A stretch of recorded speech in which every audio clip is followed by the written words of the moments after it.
தனியாக அவர்கள் இருந்த போது ஏதோ ஊரில் இருந்து நாடோடிகளாய் ஒரு குடும்பம் ஒரு கோத்திரம் வந்தார்கள். யமன் தேசத்திலே இருந்து வந்தவர்கள் மக்காவை கடந்து செல்கிற போது அந்த நகரத்தை பார்த்து விட்டு பறவைகள் இல்லாமல் ஓப்பனாக வைத்து மழை பெய்தால் காபாவிற்குள்ளே மழை பொழியும் என்கிற அமைப்பிலே காபாவை கட்டி முடித்தார்கள். இதற்கு அடுத்து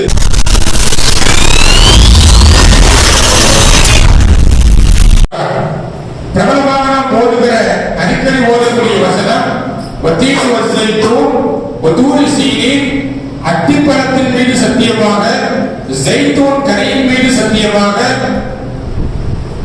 தூர் சீனாய் மலை மீது சத்தியமாக, கடைசியாய் வஹாதல் பலதில் அமீன் அவள் வைத்த அச்சமற்ற பாதுகாப்பான மக்கா நகரத்தின் மீது சத்தியமாக என்று சொல்லி டோட்டல் மக்காவின் மீது ரப்புல் ஆலமீன் 2 இடங்களிலே சத்தியம் செய்து உச்சத்திலே மக்காவை போற்றக்கூடிய வசனங்கள் குர்ஆனுக்குள்ளே பதிவாக இருக்கிறது. மக்காவிற்கு ஃபேமஸாய் பிரபல்யமாக நாம் மக்கா என்று சொல்லுகிறோம். ஆனால் திருக்குர்ஆன் மக்காவிற்கு 4 பெயர்களை சொல்லுகிறது. 4 பெயர்கள். ஒன்று மக்கா, இரண்டாவது மக்கா என்று அல்லாஹ் சொல்லுகிறார். லல்லதி பிமக்கத முபாரக, பாக்கியம் பொருந்திய அன்றைய மக்கா நகரம் என்று சொல்லுகிறார். மூணாவது பெயர் உம்முல் குரா, உலகத்தின் ஊர்களுக்கெல்லாம் தாய் நகரம் என்று சொல்லுகிறார். உம்முல் குரா, ஊர்களுக்கெல்லாம் தாய் என்று சொல்லுகிறார். கடைசியாய் பலதுல் அமீன், அது அச்சமற்ற பாதுகாப்பான பிரதேசம். அது பாதுகாப்பான பிரதேசம். 4 பெயர்களால் அந்த நகரம் அழைக்கப்படுகிறது. முதல் பெயர் மக்கா. மக்கா என்கிற வார்த்தைக்கு அரபு அகராதியில் அர்த்தம் தேடி கூறப்பட்டால் மக்கா என்றால் ஒரு பொருளினுடைய அசலுக்கு மக்கா என்று சொல்லப்படும். ஒரு பொருளின் ஒரு மரத்திற்கு வேருக்கு மக்கா என்று பெயர். ஒரு எலும்பை எடுத்துக்கொண்டால் எலும்புக்குள்ளே இருக்கிற அந்த திரவத்திற்கு, அந்த எலும்புக்குள்ளே இருக்கிற பஞ்சைக்கு மக்கா என்று பெயர். எந்த பொருளாக இருந்தாலும் அதன் அசலுக்கு மக்கா என்று சொல்லப்படும். ஒட்டுமொத்த உலகத்தின் பூமிகளுக்கு எல்லாம் அசல் பிரதேசமாக இருப்பதால் இந்த நகரத்திற்கு மக்கா என்று பெயர். இரண்டாவது நான் சொன்னேன் பக்கா. பக்கத்த முபாரக்கன் என்று குர்ஆன் சொல்லுகிறார். பக்கா என்றால் மக்கா என்பதற்கு முன்னாலே பண்டைய காலத்திலே அந்த ஊர் பக்கா என்று அழைக்கப்பட்டிருக்கிறது. பக்கா என்ற அனுவார்த்தைக்கு அழுகைகளை கொட்டுமிடம் என்றதற்கு அர்த்தம். அழுமிடம் என்றதற்கு அர்த்தம். உலக மக்கள் எல்லாம் ஒரு இடத்திலே தங்கள் கண்ணீரை கொட்ட வேண்டும் என்றால் பக்காவிலே கொட்டினால் போதுமாகும். கண்ணீர்கள் எல்லாம் சுத்தப்படுகிறார். உலகத்திலே இருக்கிற எந்த முஸ்லிமாக இருந்தாலும் உலக பள்ளிவாசல்களில் அழுது கொண்டிருப்பான், கண்ணீர் வடிப்பான், பிரார்த்தனை செய்வான். ஆனால் மக்காவிற்கு வந்துவிட்டால், குறிப்பாய் காபாவிற்கு வந்துவிட்டால், மக்கா அந்த இடத்திற்கு பெயரிலேயே அர்த்தம் இருக்கிறது. கண்ணீர்களை கொட்டுவிடும், கண்ணீர் சிந்துவிடும். எனவே கண்ணீர்கள் எல்லாம் கொட்டப்படுவதால் அந்த இடத்திற்கு மக்கா என்று பெயர். இன்னமும் ஆழமாக விளக்கம் சொல்லுவார்கள். மக்கா என்றால் டோட்டல் மக்கா சிட்டி இருக்கிறது அல்லவா, அந்த ஊர் பிரதேசம் எல்லாவற்றுக்கும் சேர்த்து மக்கா என்று சொல்லுவார்கள். மக்கா என்றால் காபாவில் இருக்கிற அந்த குறிப்பிட்ட அந்த செவ்வக வடிவமான அந்த பிளாட், அந்த இடத்திற்கு மட்டும் மக்கா என்று பெயர். காரணம், மக்காவுடைய எல்லா பகுதியிலும் அழுவதை விட அந்த இடத்திலே அதிகம் அழுவார்கள். கண்ணீர்களை இந்த ஆலயத்தின் வாயிலில் கொட்டப்படுவதால் அந்த ஆலயம் இருக்கக்கூடிய அந்த குறிப்பிட்ட பூமிக்கு மக்கா என்று அழைக்கப்படுகிறது. இதுவெல்லாம் திருக்குர்ஆன் அந்த மக்காவா நகரத்திற்கு சொல்லக்கூடிய பல்வேறு பெயர்கள். ஒரு சில கருத்துக்களின்படி பூமி படைக்கப்பட்ட போது மக்காவில் இருந்துதான் உலகம் உருட்டப்பட்டது. இன்னல் அருள தொகையின் மக்கா, முதலில் மக்கா படைக்கப்பட்டது. மக்காவில் இருந்து உலகத்தின் எல்லா பூமிகளும் அது விரிக்கப்பட்டதுங்கிற கருத்து கூட பதிவாக இருக்கிறது. உலகத்திலே அந்த மக்கா எவ்வளவு பாதுகாப்பான நகரம் என்று சொன்னால், தந்தையை கொன்ற கொலையாளியை மகனை, தந்தையை கொன்றுவிட்ட மகனை மக்காவின் வீதியில் சந்தித்தால் அவனை மக்காவிற்குள்ளே கொள்ள முடியாது. மக்காவுடைய எல்லைக்கு வெளியே அவன் வர வேண்டும், பிறகுதான் அவனை கொள்ள முடியும். மக்காவிற்குள்ளே கொலை செய்த குற்றவாளியை கூட மரண தண்டனை அந்த நகரத்திற்குள்ளே நிறைவேற்ற முடியாது, மாறாய் வெளியே வந்தாக வேண்டும். உலகத்திலே உலகம் தோன்றிய நாள் முதல் ரத்தம் சிந்தப்படாத பூமி மக்கா என்பது. உலகம் படைக்கப்பட்ட காலத்தில் இருந்து உலகிய பிரம்மாண்டமான கண்ணியத்தை, மகத்துவத்தை, மகோன்னதத்தை அந்த உலகத்திற்கு அந்த பிரதேசத்திற்கு அல்லாஹ் தந்து விட்டார்.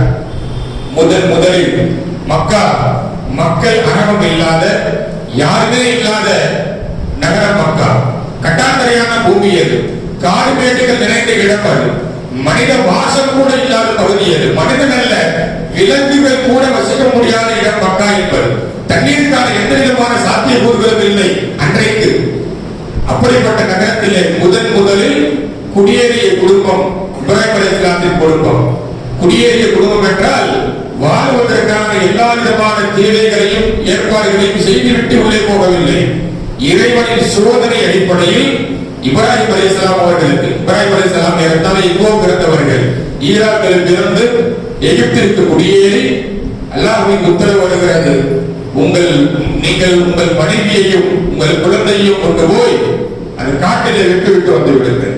அல்லாஹ்வின் உத்தரவு. உங்கள் வரலாறு தெரிந்திருக்கலாம். அழைத்து வந்தார்கள். பிஞ்சு குழந்தை இஸ்மாயில் அலைஹிஸ்ஸலாம் அவர்கள், பச்சிளம் குழந்தை தாய் ஹாஜர் அலைஹிஸ்ஸலாம் அவர்கள் இருவரும் அழைத்து வந்து அந்த நகரத்திற்குள்ளே உள்ளே விட்டு பதில் சொல்லாமல் திரும்புகிறார்கள் இப்ராஹிம் அலைஹிஸ்ஸலாம் அவர்கள். கையிலே ஒரு தோல் பாத்திரத்திலே தண்ணீரை கொடுத்து விட்டு, சில பேருக்கு பழங்களை கையிலே கொடுத்து விட்டு திரும்புகிற போதுதான் கேட்டார்கள், இப்படி விட்டு போகிறீர்களே, இது அல்லாஹ்வின் உத்தரவா என்று கேட்டபோது சொன்னார்கள், ஆம் இறை உத்தரவு என்று அவர்கள் சொன்னபோது, இதெல்லாம் இது அல்லாஹ்வின் உத்தரவு என்றால் அல்லாஹ் எங்களை வீணாக்க மாட்டான் என்று சொல்லிவிட்டு அவர்கள் கிளம்பிவிட்டார்கள். ஏறத்தாழ அளவோடு கையிலே இருக்கிற தண்ணீரோடு சில பேரித்த பழங்களோடு ஒரு யாருமே இல்லாத ஊருக்குள்ளே ஒரு தாய் தன் குழந்தையோடு உள்ளே குடியேறிவிட்டார்கள். எந்த விதமான பாதுகாப்பும் அங்கே இல்லை. வெளியே வந்த இப்ராஹிம் அலைஹிஸ்ஸலாம் அவர்கள் துஆ செய்கிறார்கள். 3 துஆக்கள் கேட்டார்கள். யா அல்லாஹ் ரப்பி ஜஅல் ஹாதல் பலத ஆமீனா. முதல் பிரார்த்தனை, யா அல்லாஹ் இந்த நகரத்தை உன் உத்தரவின் பெயரால் என் மனைவியின் குழந்தையை விட்டு வந்து விட்டேன். இந்த ஊருக்கு ரப்பி ஜஅல் ஹாதல் பலத ஆமீனா, இந்த ஊரை நீ பாதுகாப்பான நகரமாக ஆக்கிட்டா. முதல் பிரார்த்தனை.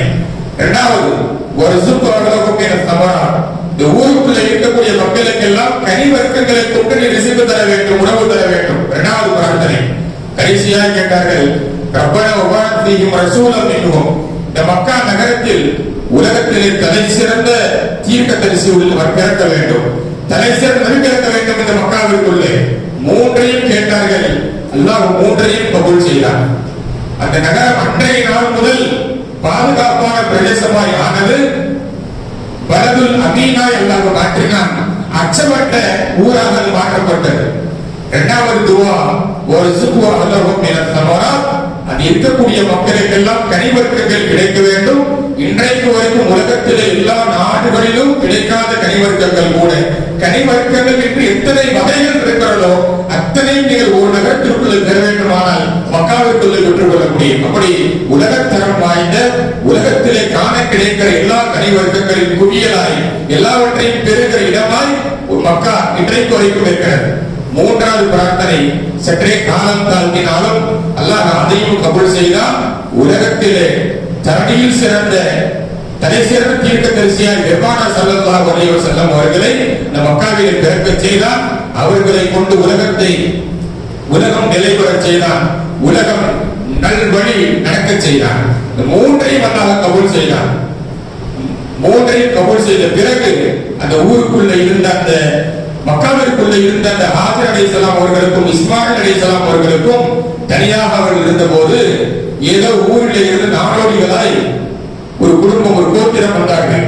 யமன் தேசத்திலே இருந்து வந்தவர்கள் மக்காவை கடந்து செல்கிற போது அந்த நகரத்தை பார்த்து விட்டு பறவைகள் வட்டமடிப்பதை பார்த்தார்கள்.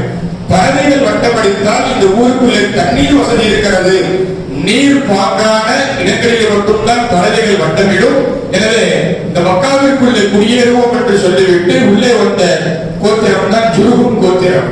நேராக உள்ளே வந்தவர்கள் ஏற்கனவே இருந்த ஹாஜர் அலைஹிஸ்ஸலாம் அவர்களை சந்தித்து பேசினார்கள். இந்த ஊருக்குள் நாங்கள் தங்கலாம் என்று யோசிக்கிறோம் என்று சொன்ன போது அவர்களும் தெரிவிக்க சரி என்று சொல்ல மக்காவிற்குள்ளே குடியேறி விட்டார்கள். உலகத்திலே மக்காவிற்குள்ளே குடியேறிய குடும்பம் என்றால் முதல் குடும்பம் இப்ராஹிம் அலைஹிஸ்ஸலாத்தின் குடும்பம். மக்காவிற்குள்ளே வாழ்வதற்காக குடியேறிய கோத்திரம் என்றால் ஜுர்ஹும் கோத்திரம். இந்த கோத்திரமும் இந்த குடும்பமும் மக்காவிற்குள்ளே சேர்ந்து கொள்ள ஒரு கட்டத்திலே குழந்தை இஸ்மாயில் அலைஹிஸ்ஸலாம் அவர்கள் அந்த ஜுர்ஹும் கோத்திரத்தோடு சேர்ந்து விளையாட துவங்கினார்கள். ஜுர்ஹும் குழந்தைகளோடு பேச துவங்கினார்கள். அந்த கோத்திரத்தோடு வளர்ந்த குழந்தை என்பதால் இஸ்மாயில் அலைஹிஸ்ஸலாம் வரலாற்றாசிரியர்கள் இஸ்மாயில் ஜுர்ஹமி என்று சொல்வார்கள். ஜுர்ஹும் கோத்திரத்தோடு அந்த குழந்தை சேர்ந்து வளர்ந்தது. எனவே ரெண்டு கோத்திரங்களும் உள்ள இருந்து கொள்ள சில காலங்களுக்கு பின்னாலே ஜம்சமும் கிடைத்துவிட ஜம்சமை பருகி கொண்டு கிடைக்கிற கனிவர்க்கங்களை புசித்துக் கொண்டு சாப்பிட்டுக் கொண்டு வாழ்ந்தார்கள். அந்த ரெண்டு கோத்திரங்களும் அந்த குடும்பமும். மீண்டும் இறை உத்தரவு, அல்லாஹ்வின் உத்தரவு வருகிறது. இப்ராஹிம் அலைஹிஸ்ஸலாம் மீண்டும் நீங்கள் மக்காவிற்கு வாருங்கள், குழந்தைகளை மனைவியை விட்டு சென்ற இடத்திற்கு வாருங்கள் என்று அல்லாஹ் சொன்னார். மீண்டும் மக்காவிற்கு வருகிறார்கள். ரெண்டு உத்தரவு அல்லாஹ் சொன்னார். முதலில் காபாவை கட்டுங்கள், காபாவை கட்டுங்கள் என்று உத்தரவிட்டார். இரண்டாவது முத்தஹீர் பைத்தியலி தாயிபின் ஒரு ஆகிபீன், அந்த காபா இருக்கும் இடத்தை நீங்கள் சுத்தம் செய்யுங்கள் என்று ரெண்டு உத்தரவு பிறப்பிக்கப்பட்ட இப்ராஹிம் அலைஹிஸ்ஸலாம் அவர்கள் மீண்டும் மக்கா வருகிறார்கள். இறை உத்தரவின்படி காபாவை கட்ட வேண்டும். எந்த இடத்திலே கட்டுவது என்று தெரியவில்லை, எந்த இடத்திலே அஸ்திவாரம் போட வேண்டும் என்று தெரியவில்லை. ஏனென்றால் காபாவின் முதல் கட்டிடம் என்பது மலக்குகள் போட்ட கட்டிடம். இப்ராஹிம் அலைஹிஸ்ஸலாம் ஆதம் அலைஹிஸ்ஸலாம் உலகத்திற்கு வருவதற்கு முன்னாலேயே காபா தயாராக இருந்தது. அவர்கள் வந்து கட்டவில்லை, வருவதற்கு முன்னாலே காபா இடம் குறிக்கப்பட்டு விட்டது. மலக்குகளை வைத்து அல்லாஹ் மிகச்சரியாக காபாவை அடையாளம் போடப்பட்டது. ஆதம் அலைஹிஸ்ஸலாம் இந்தியாவில் இறக்கப்பட்டார்கள். இந்தியாவில் இறக்கப்பட்டவர்கள் மக்கா நகர் நோக்கி புறப்பட்டு நடந்து சென்றார்கள். நடந்து சென்றவர்கள் ஏற்கனவே இருக்கிற காபா ஆலயத்தின் மூலையிலே தான் இவர்களுக்கு இந்தியாவிலே வழங்கப்பட்ட ஹஜருல் அஸ்வத் கல்லை கொண்டு போய் அந்த மூலையிலே பொதித்து வைத்தார்கள். எனவே ஆதம் வருவதற்கு முன்னால் ஆதம் வணங்குவதற்கான காபா தயாராகிவிட்டது. எனவே காபாவுடைய முதல் கட்டிடம் என்பது மலக்குகள் கட்டிய கட்டிடம். இரண்டாவது ஆதம் அலைஹிஸ்ஸலாம் கட்டினார்கள். வரிசையாய் வந்தவர் கைமார்கள் பிரபலமான கட்டிடம், சில கட்டிடங்கள் உண்டு. இதே உத்தரவு நீண்ட காலமாய் ஒரு நூஹ் அலைஹிஸ்ஸலாத்தின் காலத்தில் வெள்ளப்பெருக்கு ஏற்பட்டு ஒட்டுமொத்த உலகமே அழிக்கப்பட்டது, காபாவும் அழிக்கப்பட்டது, வெள்ளத்திலே கரைந்து போய்விட்டது. அடையாளம் இல்லாமல் போய்விட்ட காபாவை மீண்டும் அல்லாஹ் எழுப்ப சொன்னான். உயிர் எழுப்பாக இப்ராஹிம் கவாயித், ஏற்கனவே இருந்த அஸ்திவாரத்தை உயர்த்தும்படி அல்லாஹ் உத்தரவிட்டான். எனவே மீண்டும் காபா இப்ராஹிம் அலைஹிஸ்ஸலாம் அவர்களால் நிர்மாணம் செய்யப்பட்டது. தனையனும் தந்தை இப்ராஹிம் அலைஹிஸ்ஸலாம் அவர்களும் மகன் இஸ்மாயில் அலைஹிஸ்ஸலாம் அவர்கள் ரெண்டு பேரும் சேர்ந்து காபாவை கட்டுகிறார்கள். முடிந்த உயரம் வரை 8 வரைக்கும் சுவர்கள் கட்டி முடித்து விட்டார்கள். உயரம் கிடைக்கவில்லை. ஏதாவது ஒரு கல்லை உருட்டி வர வேண்டிய மகனை சொன்னார்கள். எங்கோ தூரத்தில் இருந்து ஒரு கல்லை உருட்டி கொண்டு இஸ்மாயில் கொண்டு வந்து வைக்க அந்த கல்லின் மீது நின்று கொண்டு இப்ராஹிம் அலைஹிஸ்ஸலாம் மீதம் இருந்த சுவரை கட்டினார்கள். அந்த கல் தான் மக்காம் இப்ராஹிம். இன்றைக்கு வரைக்கும் கூட்டிலே வைக்கப்பட்டிருக்கிற இப்ராஹிம் அலைஹிஸ்ஸலாத்தின் பாத அணிகளையும் அல்லாஹ் சேர்த்து வைத்து விட்ட அந்த கல் மகன் உயரத்திற்காக வேண்டி கொண்டு வந்து போட்ட கல் அது. எனவே அந்த கல்லின் மீது நின்று கொண்டு காபாவை கட்டி முடிக்கிறார்கள். இது இப்ராஹிம் அலைஹிஸ்ஸலாம் கட்டிய காபா. இவர்கள் கட்டுகிற காபாவை அமைப்பை தெரிந்து கொள்ள வேண்டும். ஏனென்றால் மக்கா என்று சொன்னவுடன் உலக முஸ்லிம்கள் கண்ணுக்கு முன்னாலே வந்து நிற்பது என்பது காபா என்கிற ஆலயம் தான். எனவே காபாவை இப்ராஹிம் அலைஹிஸ்ஸலாம் கட்டுகிற போது செவ்வகமாக கட்டினார்கள், சதுரமல்ல, இன்றைக்கு இருப்பது போல அல்ல. வெளியே இருக்க அரைவட்டம் செவ்வக வட்டத்தையும் சேர்த்து வைத்து செவ்வகமாய் காபா கட்டப்பட்டது. இன்னொரு வேலை செய்தார்கள். இப்ராஹிம் அலைஹிஸ்ஸலாம் கட்டுகிற போது 2 வாசல் விட்டார்கள். உள்ளே செல்லும் வாசல் ஒன்று, வெளியே வெளியேறும் வாசல் 2. 2 வாசல் விட்டு கட்டினார்கள். மூணாவது அவர்கள் முகடு போடவில்லை, சீலிங் இல்லாமல் ஓப்பனாக வைத்து மழை பெய்தால் காபாவிற்கு உள்ளே மழை பொழியும் என்கிற அமைப்பிலே காபாவை கட்டி முடித்தார்கள். இதற்கு அடுத்து பெருமான ஸல்லல்லாஹு அலைஹி வஸல்லம் பிறப்பதற்கு சில ஆண்டுகளுக்கு முன்பு குறைஷிகள் மாற்றி கட்டினார்கள். குறைஷிகள் காபாவை இடித்துவிட்டு மீண்டும் கட்டினார்கள். அவர்கள் கட்டுகிற போது ஒரு சில மாற்றங்கள் செய்து விட்டார்கள். குறைஷிகள் என்ன செய்தார்கள்? செவ்வகமாய் இருந்த காபாவை சதுரமாய் கட்டிவிட்டு அரைவட்டத்தை வெளியே வைத்து விட்டார்கள். ஹலாலான வருமானம் இல்லை என்று சொல்லி. இது முதல் மாற்றம். இரண்டாவது, இப்ராஹிம் அலைஹிஸ்ஸலாம் கட்டிய போது 2 வாசல் இருந்தது. 2 இல்லாமல் ஒரே ஒரு வாசல் மட்டும் வைத்து கட்டடத்தை முடித்து விட்டார்கள். இரண்டாவது, மூணாவது ஒரு வேலை செய்தார்கள். இப்ராஹிம் அலைஹிஸ்ஸலாம் கட்டிய போது முகடு போடவில்லை, சீலிங் இல்லாமல் கட்டினார்கள். குறைஷிகள் முகடு போட்டு கட்டி, எப்போது முகடு போடப்பட்டு விட்டதோ அந்த மலைத்தண்ணீர் கீழே வடிவதற்கு வடிகால் வைக்க வேண்டும். எனவே முதலில் முகடு போட்டவர்கள் குறைஷிகள் தான், தண்ணீர் கீழே வடிவதற்கான வடிகால் வைத்தவர்கள் குறைஷிகள் தான். எனவே இன்றைக்கு வரைக்கும் மீசா என்று இருக்கக்கூடிய மலை தண்ணீர் வடியும் புகழ் குறைஷிகள் பொருத்தியது. எனவே இந்த மூன்று மாற்றங்கள் குறைஷிகள் கை வைத்த போது காபா மூன்று மாற்றங்களால் மாற்றி அமைக்கப்பட்டது. இதற்கு அடுத்து பிரபலமான கட்டிடம் என்பது குறைஷிகள் கட்டிய காபா. பெருமானாரின் ஜீவிய காலம் முழுக்க பெருமானார் வஃபாத் வரைக்கும் காபா அப்படியே இருந்தது. ரசூலுல்லாஹி ஸல்லல்லாஹு அலைஹி வஸல்லம் காபாவை கை வைக்கவில்லை, காபாவை மாற்றி அமைக்கவில்லை, எந்த விதமான திருத்தங்கள் பெருமானார் செய்யவில்லை. ஆனால் ஒரு வேலை செய்தார்கள். இது பிற்காலத்திலே தெரிய வருகிறது. பெருமானார் வஃபாத்திற்கு பிறகு குறைஷிகள் கட்டியதற்கு பிறகு ஆட்சியாளர் அப்துல்லாஹ் இப்னு ஜுபைர் ஒட்டுமொத்த மக்காவுடைய அரபகத்தின் ஹிஜாஸ் பகுதிகளில் எல்லாம் கவர்னராக நியமிக்கப்பட்டார்கள். இந்த அப்துல்லாஹ் இப்னு ஜுபைர் பெருமானாரின் மனைவி ஆயிஷா அம்மாவுக்கு அக்கா பையன். ஆயிஷா அம்மா இந்த அப்துல்லாஹ் இப்னு ஜுபைருக்கு காலமா முறை வேண்டும். எனவே கவர்னராய் நியமிக்கப்பட்டவர்கள் நேராய் ஆயிஷா அவர்களிடம் வந்து கேட்டார்கள், பெருமானாருக்கு நிறைவேறாத ஆசை ஏதாச்சும் இருக்கான்னு கேட்கிறாங்க. ரசூலுல்லாஹ் வஃபாத்துக்கு பிறகு ஏதாவது ஆசை இருக்கிறதா சொன்னார்களான்னு கேட்டப்போ சொன்னாங்க ஆயிஷா அம்மா, ஆமா ரசூலுல்லாஹ்வுக்கு ஒரு ஆசை இருந்தது, இந்த காபாவை மாற்றி கட்ட வேண்டும், என் தந்தை இப்ராஹிம் கட்டியது போல் 2 வாசல் வைத்து கட்ட வேண்டும். பாபுல் யதுகுரும் பாபுல் யஹ்ருஜும், முன்னாலே ஒரு வாசல் உள்ளே செல்வதற்கு, வெளியேறுவதற்கு பின்னாலே ஒரு வாசலை வைத்து கட்ட வேண்டும் என்று பெருமானார் ஆசைப்பட்டார்கள். ஆனால் புதிதாக இஸ்லாத்தில் சேர்ந்த மக்கள், ஏற்கனவே இஸ்லாத்தில் இருக்கிற மக்கள் காபாவை கை வைத்தால் அவர்கள் உள்ளம் நிறைந்திருக்கிற அந்த ஆலயத்தின் மீது திருத்தங்கள் செய்கிற போது இந்த காபாவில் செய்யப்படுகிற திருத்தங்களால் இஸ்லாத்தை விட்டு கூட வெளியேறுவதற்கான வாய்ப்பு இருக்கிறது ஆயிஷா.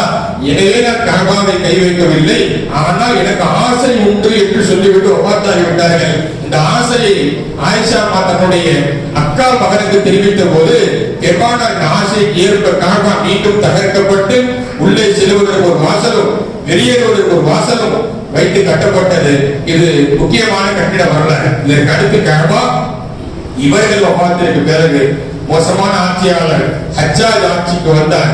அவர் வந்த பிறகு அவர் என்ன காபாவை கட்டது, நான் கட்டுறேன் அப்படின்னு சொல்லி முன்னாலே வந்த ஆட்சியாளர் கட்டிய அப்துல்லா கட்டிய காபாவை குரோதத்தால் அவர் என்ன கட்டுவதா, நான் கட்டுகிறேன்னு சொல்லி அவர் மீண்டும் காபாவை தகர்த்து விட்டு பழைய மாதிரி இருந்ததை போல ஒரு வாசல் வைத்து கட்டி முடித்து விட்டார்.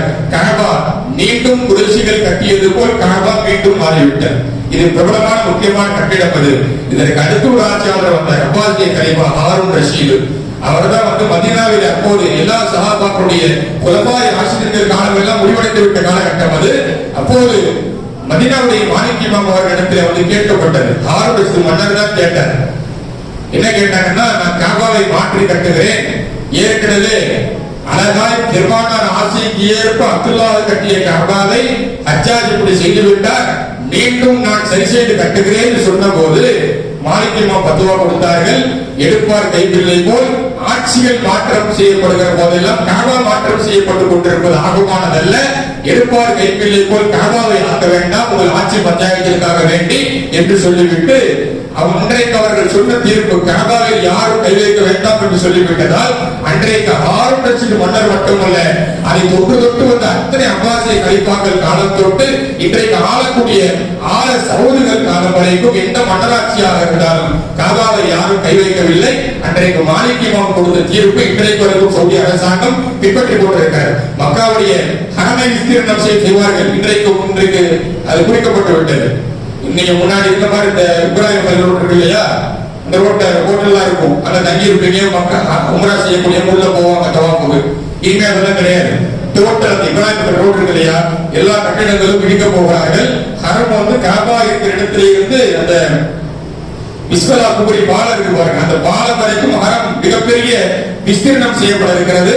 அதனால விஸ்தீர்ணம் செய்வார்கள், ஹரமுடைய அமைப்பை மாற்றுவார்கள், ஆனால் காபாவை யாரும் கை வைக்க மாட்டார்கள். அன்றைக்கு கொடுத்த ஒரு ஆணையின் தீர்ப்பை இன்றைக்கு வரைக்கும் அரசாங்கம் பின்பற்றி வருகிறது. இந்த பிரபலமான கட்டிடங்கள் எல்லாம் மிக முக்கியமாக உலக முஸ்லிம்கள் தெரிந்து வைத்திருக்க வேண்டியவை.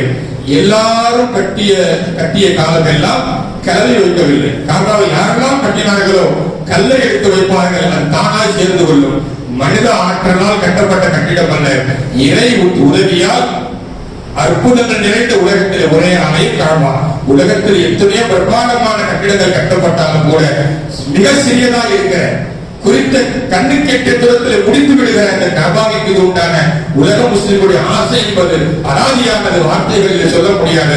அப்படிப்பட்ட ஒரு ஈர்ப்பை முஸ்லிம்களுடைய உள்ளத்திற்கும் அந்த இல்லத்திற்குமான தொடர்பை அல்லாஹ் ஏற்படுத்தி வைத்து விட்டான். இப்ராஹிம் அலைஹிஸ்ஸலாம் கேட்டது போல் தகுதி இலையும் உலக மக்களுடைய உள்ளமெல்லாம் நெஞ்சம் நிறைந்த ஆலயமாக இதை ஆக்கி என்று கேட்டதனால என்னவோ உலக முஸ்லிம்கள் யாராக இருந்தாலும் காபாவை பார்த்து மாத்திரத்திலே கண்ணீர் ஒழித்து விடுவார்கள். அப்படிப்பட்ட உலகத்திலே விண்ணை முட்டுகிற கட்டங்கள் எல்லாவற்றையும் விட ஆன்மீக ரீதியாய் மனங்கள் நிறைந்திருக்க ஆலயம் தான் காபா என்பது. கண்கொண்டு காண வேண்டும் என்ற ஆசை எல்லோருக்கும் இருக்க வேண்டும். அல்ல அந்த வாய்ப்பை தருவானாக. இந்த காபா கடைசியாய் அதன் முடிவையும் ஹதீஸிலே பெருமானார் சொன்னார்கள். ஹபஷாவிலே இருந்து அபிசீனியாவிலே இருந்து ஒரு குள்ளமான ஒருவன் வருவான். அவன் வந்து ஊனமுற்றவன் வருவான். அவன் வந்து காபாவை இடிப்பான். அவன் இழுத்ததற்கு பிறகு உலகம் கியாமத்து வந்துவிடும். எனவே அந்த கடைசி ஒரு காபா இருக்கும் வரைக்கும், காபாவை தவாஃப் இருக்கும் வரைக்கும் தான் உலகத்தின் உயிரோட்டம் இருக்கும். இன்றைக்கு தவாஃப் முடிவடைந்து விடுகிறது. உலகத்திலே கட்டிடம் கட்டிய காலத்திலிருந்து கியாமத்து வரைக்கும் அந்த காபாவை சுற்றி வலம் வருகிற தவாஃப் நின்ற வரலாறே கிடையாது, நின்றதே கிடையாது. வெள்ளம் ஏற்பட்ட காலத்திலே கூட நீச்சலை தவாஃப் செய்தார்கள். ஆடையே இல்லாமலான காலத்திலே கூட சில நிர்வாணமாக தவாஃப் நடந்திருக்கிறது தவிர, அறியாமை காலத்திலே நிர்வாணமாக தவாஃப் நடந்திருக்கிறது தவிர தவாஃப் நின்று போன வரலாறு இல்லை. ஒருவேளை காபாவை தவாஃப் நிற்குமானால் உலகம் நின்று போகிற உலகத்தின் உயிரோட்டத்திற்கான மிகப்பெரிய இதயமாய் காபா இருக்கிறது. எல்லாம் பல ரப்பல் ஆலமீன் உயிருள்ள காலம் வரைக்கும் அதற்கு கண்ணியம் தரக்கூடிய மக்களாக அல்லாஹ் ஆக்குவானாக. உலக முஸ்லிம்களுடைய வாழுகிற காலத்தில் மட்டும் இல்லாமல் வாழ்ந்து மறைந்த பிறகும் மன்னரையில வைத்த பிறகும் கூட ஒரு முஸ்லிமுடைய ஜனாசாவை வலது பக்கம் திருப்பினால் காபா திரிமணம் தான் ஜனாசாவை அடக்கம் செய்வார்கள். அப்படி உயிருள்ள காலத்திலும் உயிர் போய்விட்ட காலத்திலும் துல்லாவாக இருக்கக்கூடிய அந்த காபாவை கண்கொண்டு பார்த்து கண்மூறும் நசீபை அல்லாஹ் அனைவருக்கும் தருவானாக. அஸ்ஸலாமு அலைக்கும் வரஹ்மத்துல்லாஹி வபரகாத்துஹு.